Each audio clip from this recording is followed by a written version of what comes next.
Heritage is our legacy from the past, what we live with today, and what we pass on to future generations.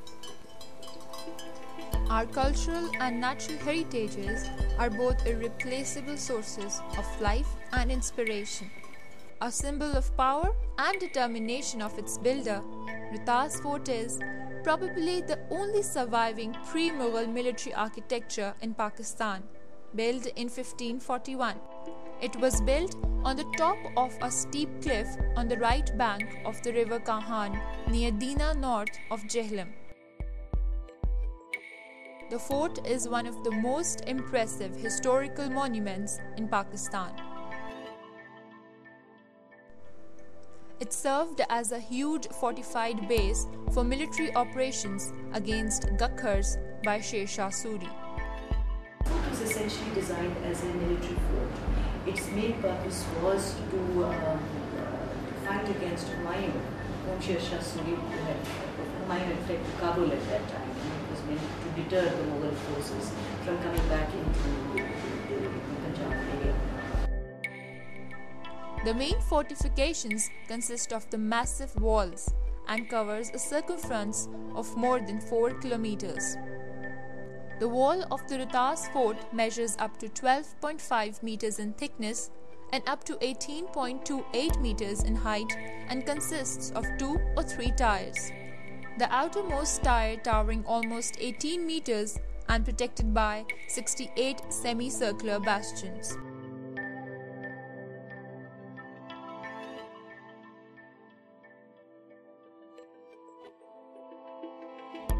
The fort's ramparts are also protected by 2,000 marlin-shaped battlements provided with loopholes used to pour molten lead or oil onto besiegers.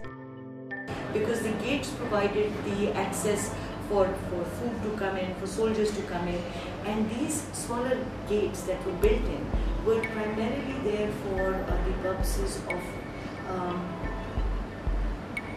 small exit entrances.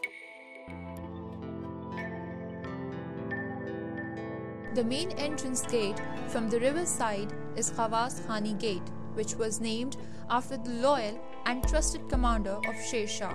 The plan of the outer as well as of the inner gate is rectangular with offsets. It's nearly 12.8 meters wide and 8 meters deep.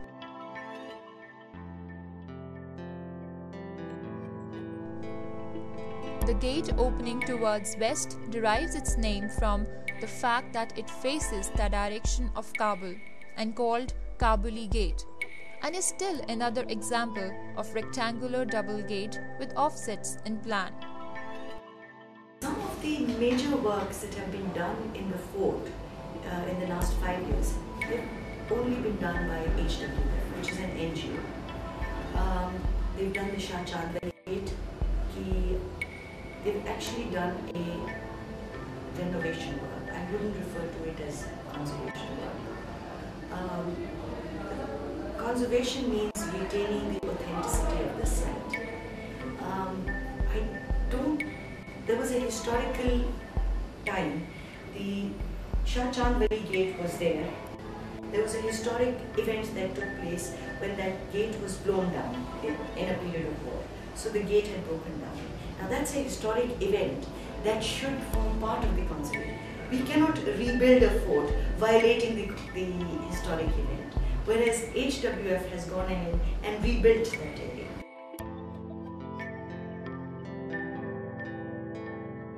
Shah Chandanwali Gate, which is another double gate, is the link between the citadel and the main fort. It is named after a saint, Shah Chandanwali, who, as the myth goes, refused to get his wages for working on the construction of this gate.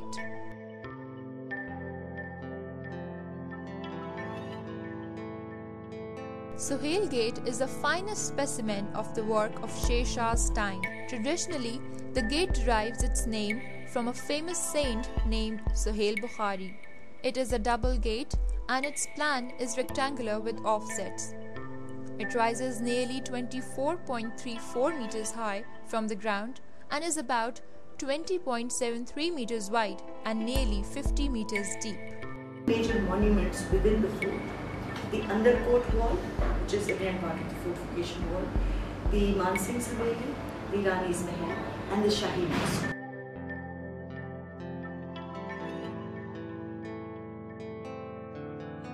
The beautiful Shahi Mosque is situated near the Kabuli gate. It consists of only a prayer chamber and a courtyard. The face of the sanctuary has 3 arched openings.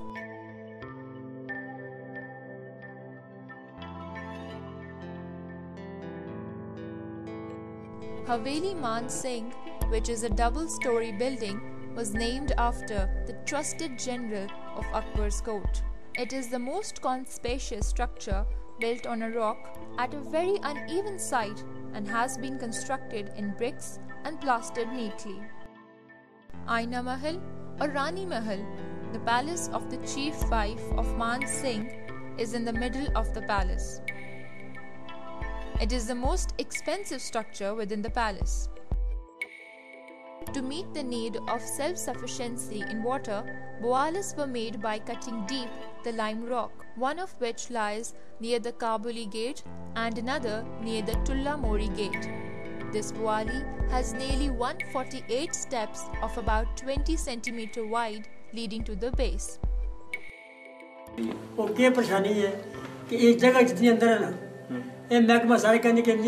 Custodians of the fort is the Department of Archaeology.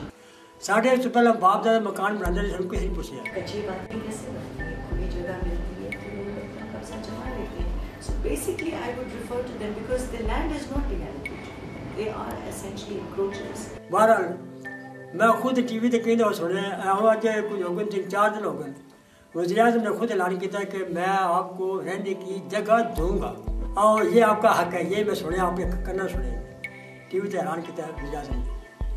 लेकिन ये सानू परेशान करते रहंदे वे तुसीं मकान नहीं बना सकते. It was not designed for any residential purposes. When somebody has been living on a certain place for 200 years, like the residents of that area do tell us, then I suppose they do have a certain right.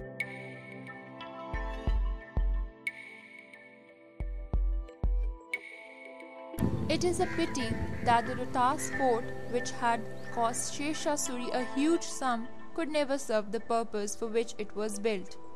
Sher Shah Suri died even before the completion of the stronghold. During the later years, the fort never remained favorite with the Mughal rulers. The fort now is a protected monument under the Antiquities Act 1975. The fort contains in it a small town with its flourishing bazaar and some other amenities of life.